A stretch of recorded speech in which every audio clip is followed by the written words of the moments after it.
Hey everyone, Nigel and Luke here, and welcome to another edition of Crimes of the Week.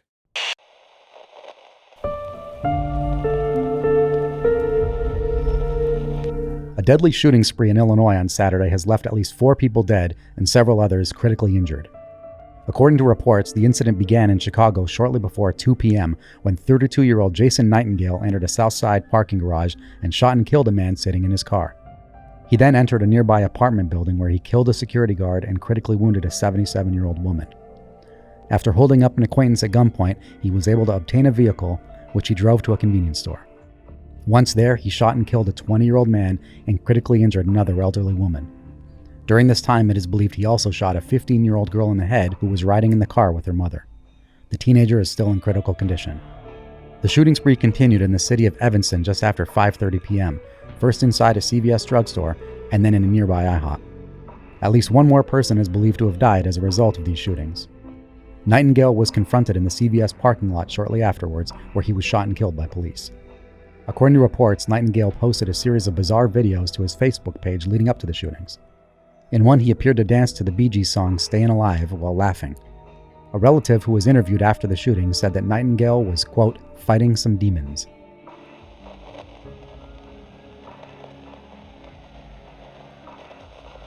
On Sunday, Memphis police announced that a member of their own department had been arrested for the kidnapping and murder of a 30-year-old man named Robert Howard. Howard had last been seen at his home on Tuesday and was reported missing by his girlfriend the next day. She was able to track down Howard's cell phone near the side of the road, but was unable to locate him. According to Memphis police, Officer Patrick Ferguson forced Howard into the back of his squad car and drove him a short distance before he shot him to death.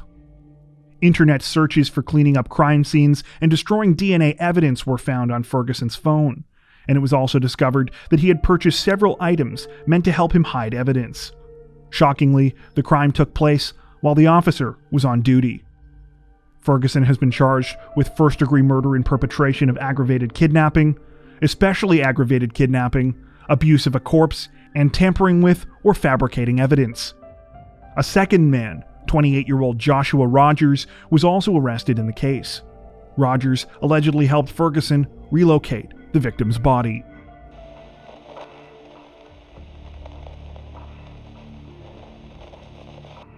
On Wednesday, a Houston man was sentenced to 30 months in prison for his part in an elaborate fraud operation that involved obtaining free air travel from Spirit Airlines.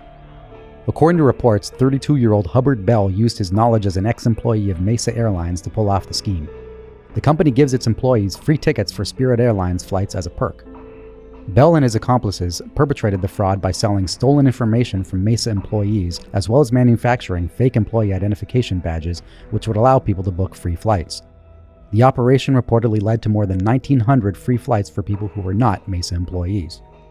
In addition to the federal prison time, Hubbard was also ordered to pay $150,000 in restitution to Spirit Airlines for the crime, the estimated financial damage done to the airline. 5 others charged in the crime have so far pled not guilty and are expected to go to trial in April.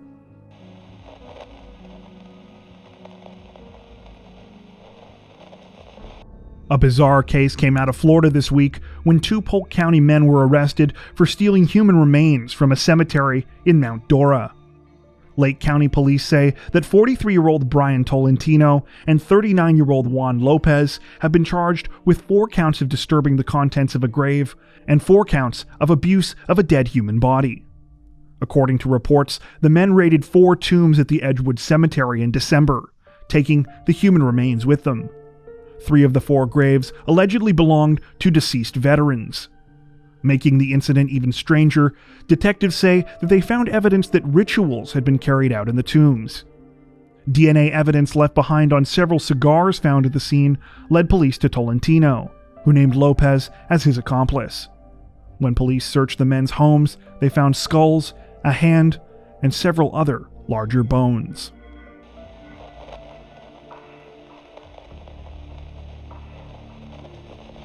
The manhunt in a disturbing murder case came to a violent end this Saturday when the 46-year-old suspect Herbert Nixon Flores shot himself while being pursued by police.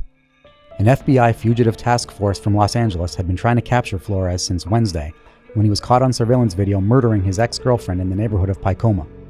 In the video, 35-year-old Karen Ruiz can be seen getting out of her vehicle and running towards her home screaming for help as another vehicle pulls up on her driveway. Flores appears and chases after Ruiz, firing several shots from a semi-automatic handgun. Ruiz died at the scene. The entire incident allegedly unfolded in front of her 3-year-old daughter. After Flores fled the scene, it is believed he managed to remain on the run for several days by hiding out with family in Irving, Texas. He committed suicide with a handgun as officers were closing in on him.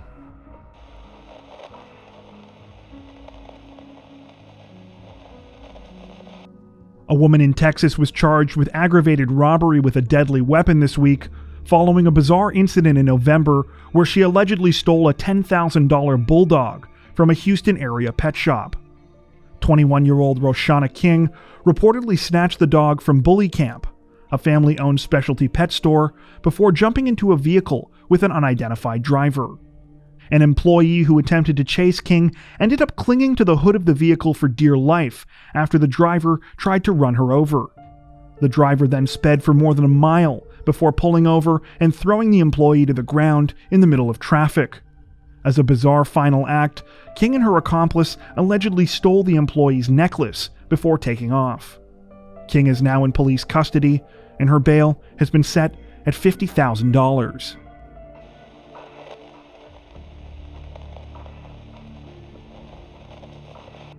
On Thursday, UFC bantamweight Irwin Rivera was arrested by Boynton Beach police after allegedly stabbing his 22 and 33-year-old sisters. After responding to a call to the residence, officers discovered the younger sister with stab wounds to her back, head, and arm. The older sister had meanwhile suffered wounds to her face, back, arms, and hands, and had 2 collapsed lungs. According to reports, one of the women is stable while the other remains in critical condition. When police eventually caught up with Rivera, he told them that he had carried out the attacks because he was told to by a higher power. He is currently being held without bond at the Palm Beach County Jail and now faces 2 counts of attempted murder.